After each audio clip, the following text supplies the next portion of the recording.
Assalamualaikum warahmatullahi wabarakatuh. Saya Pratama Agustian Zuri dari kelas 10 TKJA. Saya ingin mempresentasikan tugas tentang menganalisis kerajaan Islam di Indonesia. Yang pertama, Kerajaan Samudra Pasai. Kehidupan politiknya. Setelah resmi menjadi kerajaan Islam pertama di Indonesia, Samudra Pasai berkembang pesat menjadi pusat perdagangan dan pusat studi Islam yang ramai. Pedagang dari India, Benggala, Gujarat, Arab, Cina, serta daerah sekitarnya banyak berdatangan di Samudra Pasai. Samudra Pasai setelah pertahanannya kuat segera meluaskan kekuasaan ke daerah pedalaman, meliputi Tamiang, Balikbimba, Samerlangga, Benua, Simpang, Pulau Tobing, dan masih banyak lagi.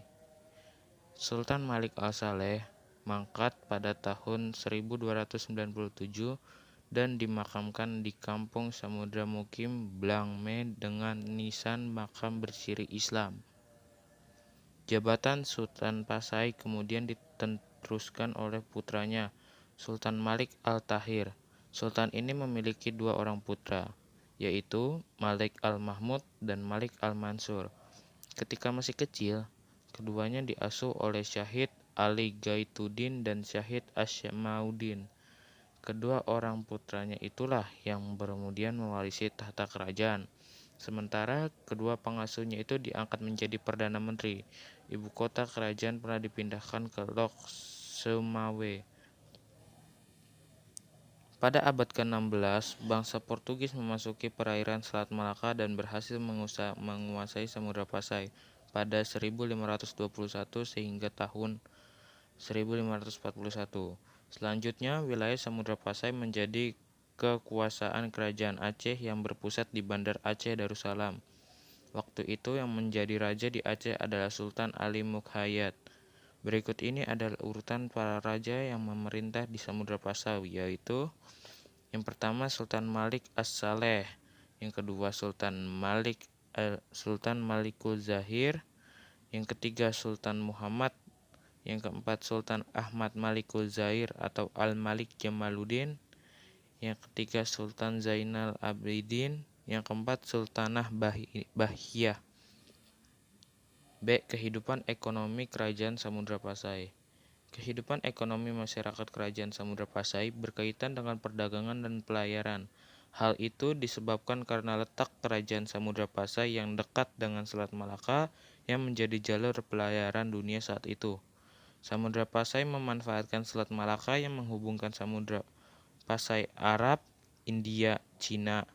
Samudra Pasai juga menyiapkan bandar-bandar dagang yang digunakan untuk menambah pembekalan untuk berlayar selanjutnya, mengurus masalah perkapalan, mengumpulkan barang dagangan yang akan dikirim ke luar negeri dan menyimpan barang dagangan sebelum diantar ke beberapa daerah di Indonesia. C. Kehidupan sosial. Para pedagang asing yang singgah di Malaka untuk sementara menetap beberapa lama untuk mengurusi perdagangan mereka. Dengan demikian, para pedagang dari berbagai bangsa itu bergaul selama beberapa lama dengan penduduk setempat. Kesempatan itu digunakan oleh pedagang Islam dari Gujarat, Persia, dan Arab untuk menyebarkan agama Islam ke Nusantara. Dengan demikian, kehidupan sosial masyarakat dapat lebih maju. Bidang perdagangan dan pelayaran juga bertambah maju. Kerajaan Samudra Pasai sangat dipengaruhi oleh Islam. Hal itu terbukti terjadinya perubahan aliran Syiah menjadi aliran Syafi'i di Samudra Pasai ternyata mengikuti perubahan di Mesir. Pada saat itu, di Mesir sedang terjadi pergantian kekuasaan dari dinasti Fatimah yang beraliran Syiah kepada dinasti Mameluk yang beraliran Syafi'i. Aliran Syafi'i dalam perkembangannya di Pasai menyesuaikan dengan adat istiadat setempat sehingga kehidupan sosial masyarakatnya merupakan campuran Islam dengan adat istiadat setempat. Kerajaan kedua adalah Kerajaan Aceh Darussalam. A. Kehidupan politik Kerajaan Aceh Darussalam. Kerajaan Aceh didirikan oleh Sultan Ali Mukhayat Shah pada tahun 1530 setelah melepaskan diri dari kekuasaan Kerajaan Pidi. Tahun 1564, Kerajaan Aceh di bawah pimpinan Sultan Alauddin Al-Qahar dari tahun 1537 sampai 1568. Sultan Alauddin Al-Qahar menyerang Kerajaan Johor dan berhasil menangkap Sultan Johor. Namun Kerajaan Johor tetap berdiri dan menantang Aceh. Pada masa kerajaan Aceh dipimpin oleh Alauddin Riayat Shah, datang pasukan Belanda yang dipimpin oleh Cornelis de Houtman untuk meminta izin berdagang di Aceh. Penggantinya adalah Sultan Ali Riayat dengan panggilan Sultan Muda.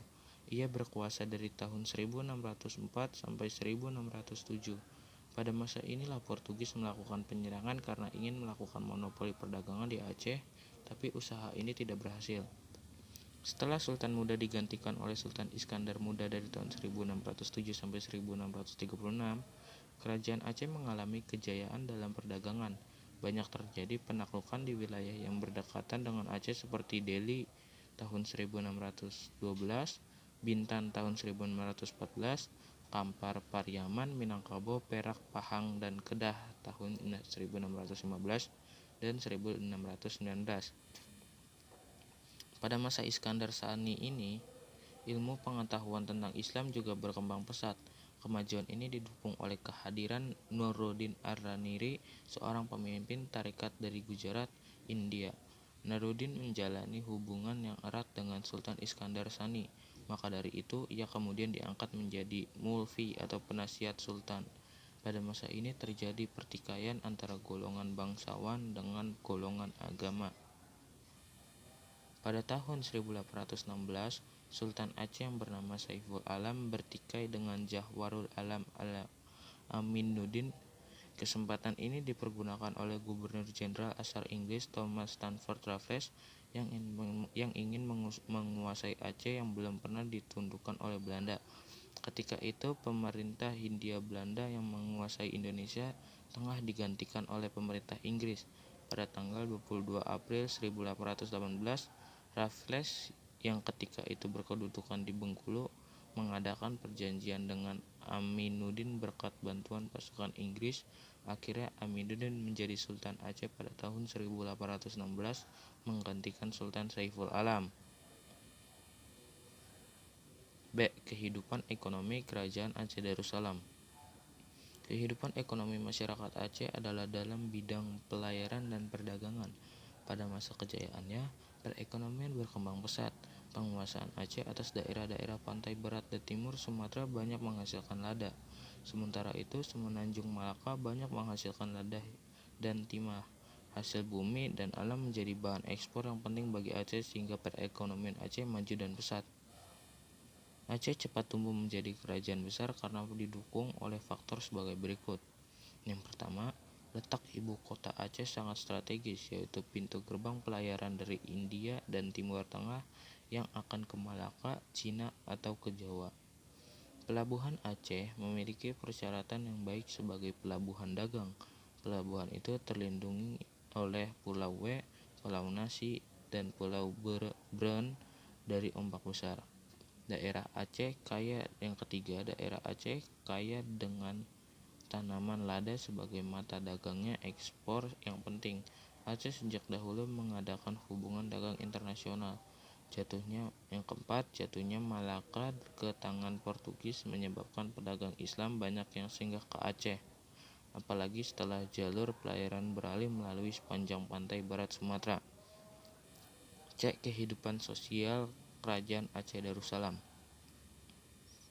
Letak Aceh yang strategis menyebabkan perdagangannya melaju cepat. Dengan demikian, kebudayaan masyarakatnya juga makin bertambah maju karena sering berhubungan dengan bangsa lain. Contoh dari hal tersebut adalah tersusunnya hukum adat yang dilandasi oleh ajaran Islam yang disebut hukum adat Mahkota Alam. Hukum adat Mahkota Alam memberikan gambaran kekuasaan Sultan Aceh seperti berikut. Yang pertama, mengangkat Panglima Sagi dan Ul Balang. Yang kedua, mengadili perkara yang berhubungan dengan pemerintahan. Yang ketiga, menerima kunjungan kehormatan. Yang keempat, mengangkat ahli hukum atau ulama. Yang kelima, mengangkat orang cerdik pandai untuk mengurus kerajaan. Yang keenam, melindungi rakyat dari kesewenang-wenangan para pejabat kerajaan. Yang ketiga adalah Kerajaan Demak. A. Kehidupan politik Kerajaan Demak. Kerajaan Demak berdiri kira-kira tahun 1478. Hal itu didasarkan pada saat jatuhnya Majapahit yang diperintah oleh Prabu Kertabumi dengan ditandai Candra Sengkala. Sima ilang kertaning bumi Para wali kemudian sepakat untuk menobatkan Raden Patah menjadi raden di kerajaan Demak dengan gelar Senapati Jimbung. Ngabdurrahman Panembahan Palembang Syahidin Panatagama untuk jabatan patih diangkat Ki Wanapala dengan gelar Mangkurat. Kerajaan Demak berkembang menjadi kerajaan besar di bawah kepemimpinan Raden Patah. Negeri-negeri di pantai utara Jawa yang sudah menganut Islam mengakui kedaulatan Demak. Bahkan kekuasaan Demak meluas ke Sukadana, Palembang, dan Jambi. Pada tahun 1512 dan 1513, di bawah pimpinan putranya bernama Adipati Unus, Demak dengan kekuatan 90 buah jung dan 12.000 tentara berusaha membebaskan Malaka dari kekuasaan Portugis dan menguasai perdagangan di Selat Malaka. Karena pernah menyerang ke Malaka, Adipati Unus diberi gelar Pangeran Sabrang Lor atau pangeran yang pernah menyeberang ke utara. Setelah Raden Patah wafat pada tahun 1518 Masehi, kerajaan Demak dipimpin oleh Adipati Unus. Ia menjadi Sultan Demak selama 3 tahun. Kemudian ia digantikan oleh adiknya yang bernama Sultan Trenggana. Melalui perebutan tahta dengan Pangeran Sekar Sadolapan untuk memperluas daerah kekuasaannya, Sultan Trenggana menikahkan putra-putrinya, antara lain dinikahkan dengan Pangeran Hadiri dari Kalinyamat dan Pangeran Adiwijaya dari Pajang. Sultan Trenggana berhasil meluaskan kekuasaannya ke daerah pedalaman. Ia berhasil menaklukkan Daha, Madiun, dan Pasuruan. Pada saat melancarkan ekspedisi melawan Panarukan, Sultan Trenggana terbunuh. Pada masa Sultan Trenggana, wilayah kekuasaan Demak menjadi sangat luas meliputi Banten, Jayakarta, Cirebon, Jawa Barat, dan sebagian Jawa Timur. B. Kehidupan ekonomi Kerajaan Demak. Perekonomian Kerajaan Demak berkembang ke arah perdagangan maritim dan agraria. Ambisi Kerajaan Demak menjadi negara maritim diwujudkan dengan upayanya merebut Malaka dari tangan Portugis. Namun, upaya ini ternyata tidak berhasil. Perdagangan antara Demak dengan pelabuhan-pelabuhan lain di Nusantara cukup ramai. Demak berfungsi sebagai pelabuhan transito atau penghubung daerah penghasil rempah-rempah dan memiliki sumber penghasilan pertanian yang cukup besar. C. Kehidupan sosial Kerajaan Demak. Kehidupan sosial masyarakat Kerajaan Demak telah berjalan teratur. Pemerintahan diatur dengan hukum Islam, akan tetapi norma-norma atau tradisi lama tidak ditinggalkan begitu saja. Hasil kebudayaan Kerajaan Demak merupakan kebudayaan yang berkaitan dengan Islam. Hasil kebudayaannya yang cukup terkenal dan sampai sekarang masih tetap berdiri adalah Masjid Agung Demak. Masjid itu merupakan lambang kebesaran Demak sebagai kerajaan Islam. Masjid Agung Demak selain kaya dengan ukiran-ukiran bercirikan Islam, juga memiliki keistimewaan, yaitu salah satu tiangnya dibuat dari kumpulan sisa-sisa kayu bekas pembangunan masjid itu sendiri yang disatukan. 4. Kerajaan Mataram Islam. A. Kehidupan politik Kerajaan Mataram Islam.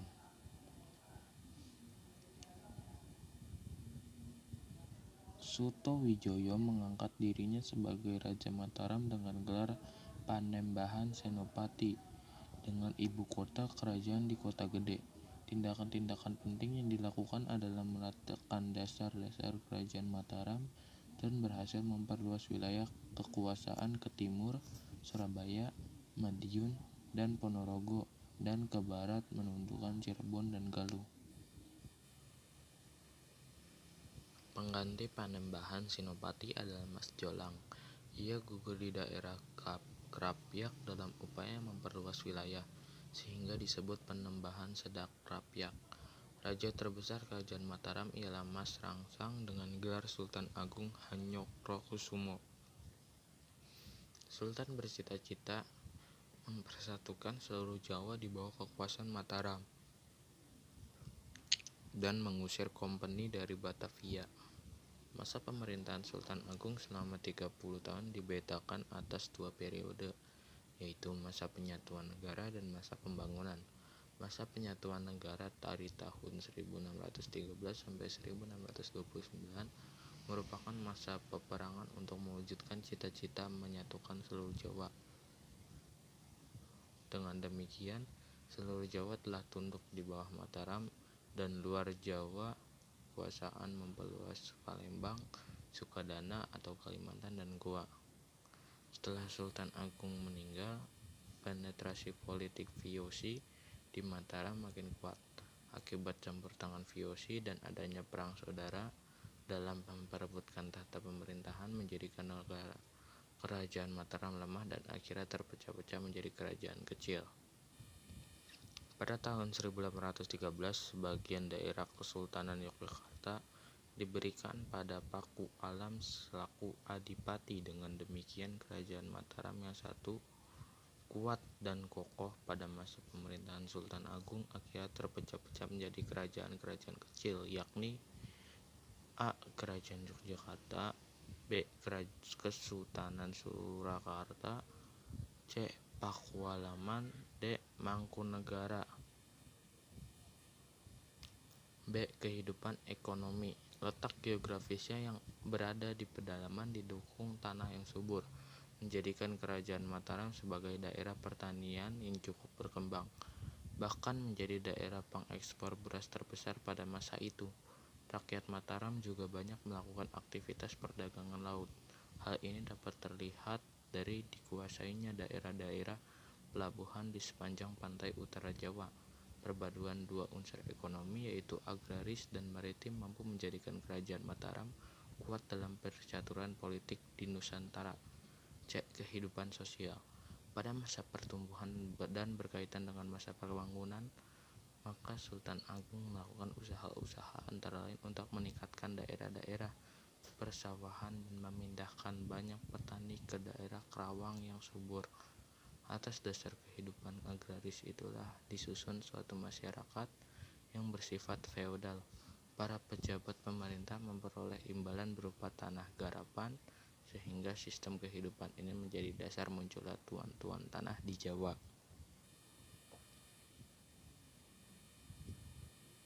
5. Kerajaan Banten. A. Kehidupan politik Kerajaan Banten. Sultan pertama Kerajaan Banten ini adalah Sultan Hasanuddin yang memerintah tahun 1522 dan sampai 1570.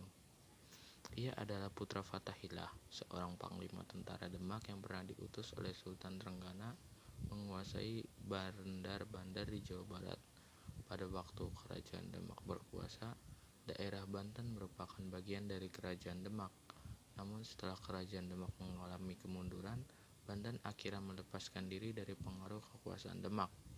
Jatuhnya Malaka ke tangan Portugis membuat para pedagang Muslim memindahkan jalur pelayarannya melalui Selat Sunda. Pada masa pemerintahan Sultan Hasanuddin, Kerajaan Banten berkembang menjadi pusat perdagangan. Hasanuddin memperluas kekuasaan Banten ke daerah penghasil lada, Lampung di Sumatera Selatan yang sudah sejak lama mempunyai hubungan dengan Jawa Barat. Dengan demikian, ia telah meletakkan dasar-dasar bagi kemakmuran Banten sebagai pelabuhan lada. Pada tahun 1570, Sultan Hasanuddin wafat. B. Kehidupan ekonomi Kerajaan Banten. Banten di bawah pemerintah Sultan Ageng Tirtayasa dapat berkembang menjadi bandar perdagangan dan pusat penyebaran agama Islam. Adapun faktor-faktornya ialah: yang pertama, letaknya strategis dalam lalu lintas perdagangan. Yang kedua, jatuhnya Malaka ke tangan Portugis sehingga para pedagang Islam tidak lagi singgah di Malaka namun langsung menuju Banten. Yang ketiga, Banten mempunyai bahan ekspor penting yakni lada. Banten yang menjadi maju banyak dikunjungi pedagang-pedagang dari Arab, Gujarat, Persia, Turki, Cina, dan sebagainya. Di kota dagang Banten segera terbentuk perkembangan-perkembangan menurut asal bangsa itu, seperti orang-orang Arab mendirikan kampung Pakojan, orang Cina mendirikan kampung Pacian, orang Indonesia mendirikan kampung Banda, kampung Jawa, dan sebagainya. Yang keenam, Kerajaan Banjar. A. Kehidupan politik Kerajaan Banjar. Kehidupan politik Kerajaan Banjar. Sistem politik elit biokrasi sudah diterapkan di Kerajaan Banjar, di mana setiap daerah kekuasaan sudah memiliki pemimpin sendiri-sendiri. Ada adipati yang membawahi provinsi, lalawangan atau lurah, dan juga pembakal yang memimpin desa. Dari segi keamanan, sistem politik yang digunakan adalah membentuk pasukan yang diberi nama Mamagasari. Dalam satu keanggotaan terdiri dari 40 jiwa. Itu keamanan rakyat. Kalau khusus keamanan keraton, nama pasukannya adalah Sarawisa dengan anggota 50 jiwa. Pemindahan pusat pemerintahan juga dilakukan oleh pembesar Kerajaan Banjar, di mana ini adalah taktik untuk memajukan kerajaan. Dulu pusat pemerintahan Banjar ada di Banjarmasin tahun 1520. Lalu pada tahun 1612 pindah ke Pamukam. Dirasa masih belum berkembang dan oleh raja yang baru, pusat pemerintahan lalu dipindah ke Tambangan di tahun 1622. Terakhir berada di Martapura sejak 1632. Diduga Martapura adalah lokasi terakhir. Ternyata masih ada Sungai Pangeran, Kayu Tanggi, Sungai Mesa, Karang Intan, dan Anmuntai yang disinggahi sebagai pusat pemerintahan Kerajaan Banjar. B. Kehidupan ekonomi Kerajaan Banjar. Berdagang adalah aktivitas yang paling banyak digeluti rakyat Banjar untuk memenuhi kebutuhan sehari-hari. Didukung oleh letak geografis yang strategis, sejak abad ke-16 perdagangan di Banjar beromset sangat tinggi.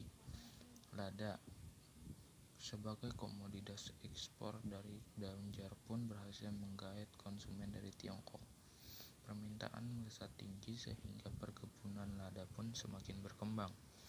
Raja sangat mendukung dan bahkan memfasilitasi dengan memberikan tempat dermaga perdagangan di Pulau Jawa, sehingga devisa negara pun semakin meningkat dengan ditariknya pajak dari masyarakat. Diamankan pajak itu adalah pajak yang harus dibayar rakyat karena menggarap tanah sultan untuk berkebun lada. C. Kehidupan sosial Kerajaan Banjar.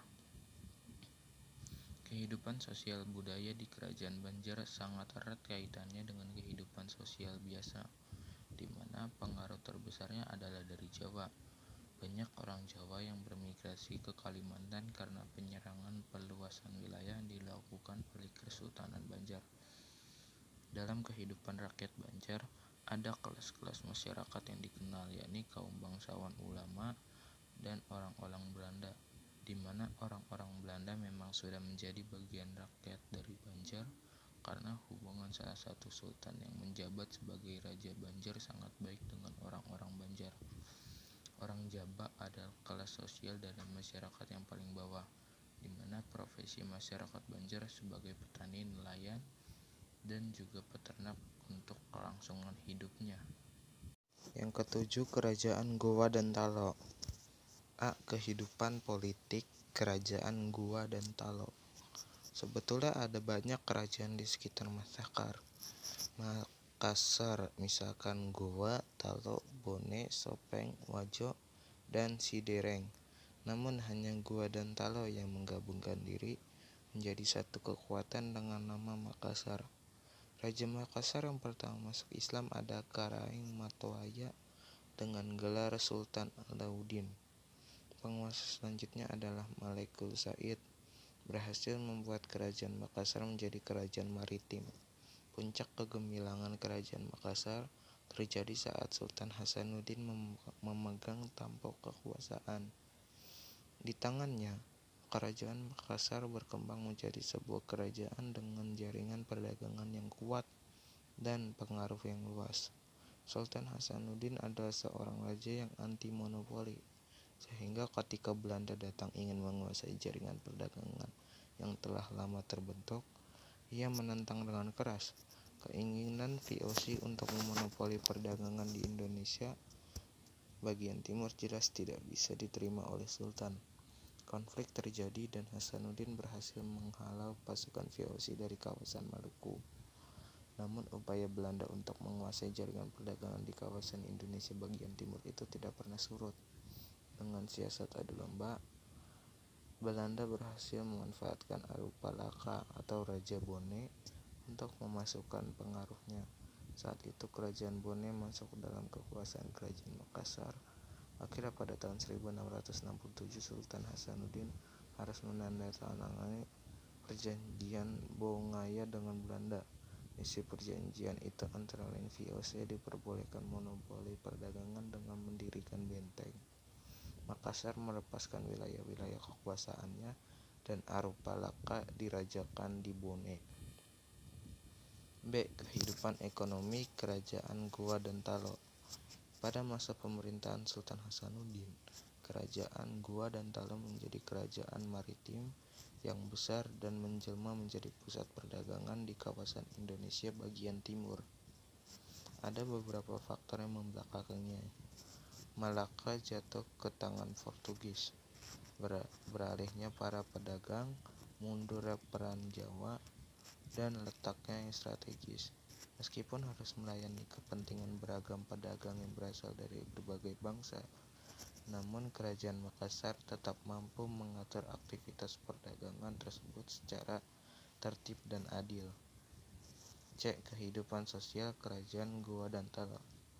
Sejak sudah lama, suku Bugis dikenal sebagai bangsa pelaut yang ulung. Salah satu hasil budayanya yang mengagumkan adalah perahu pinisi. Dengan menggunakan perahu itu, mereka mengarungi lautan lepas dan membangun jaringan pelayaran dan perdagangan antar pulau bahkan antar kawasan. Para penguasa Goa sudah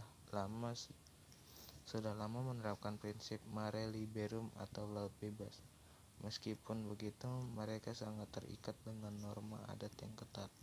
Norma yang dianut masyarakat Makassar biasa disebut Pangadakang, bersumber dari ajaran agama Islam.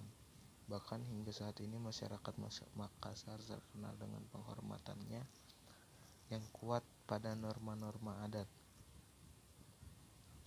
Struktur sosial masyarakat Makassar meliputi golongan bangsawan yang disebut Kareng, rakyat kebanyakan yang disebut Tomaradeka, dan hamba sahaya yang disebut Atta.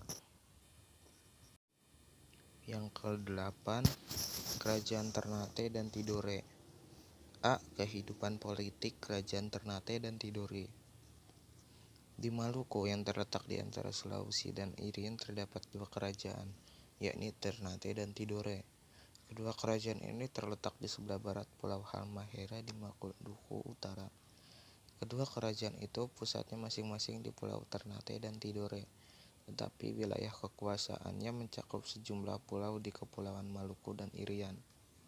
Kerajaan Ternate sebagai pemimpin Uli V, yaitu Persekutuan 5 bersaudara dengan wilayahnya mencakup pulau-pulau Ternate, Obi, Bacan, Saram, dan Ambon.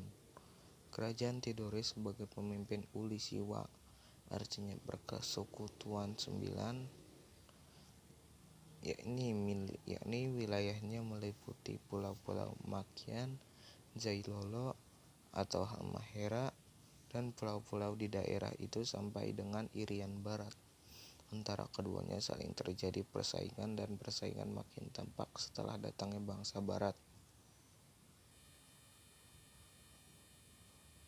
B. Kehidupan ekonomi Kerajaan Ternate dan Tidore. Kehidupan rakyat Maluku yang utama adalah pertanian dan perdagangan. Tanah di Kepulauan Maluku yang subur dan diliputi oleh hutan rimba banyak memberikan hasil berupa cengkih dan pala. Cengkih dan pala merupakan rempah-rempah yang sangat diperlukan untuk ramuan obat-obatan dan bumbu masak. Karena mengandung bahan pemanas, oleh karena itu rempah-rempah banyak diperlukan di daerah dingin seperti di Eropa. Dengan hasil rempah-rempah, maka aktivitas pertanian dan perdagangan rakyat Maluku maju dengan pesat. C. Kehidupan sosial Kerajaan Ternate dan Tidore.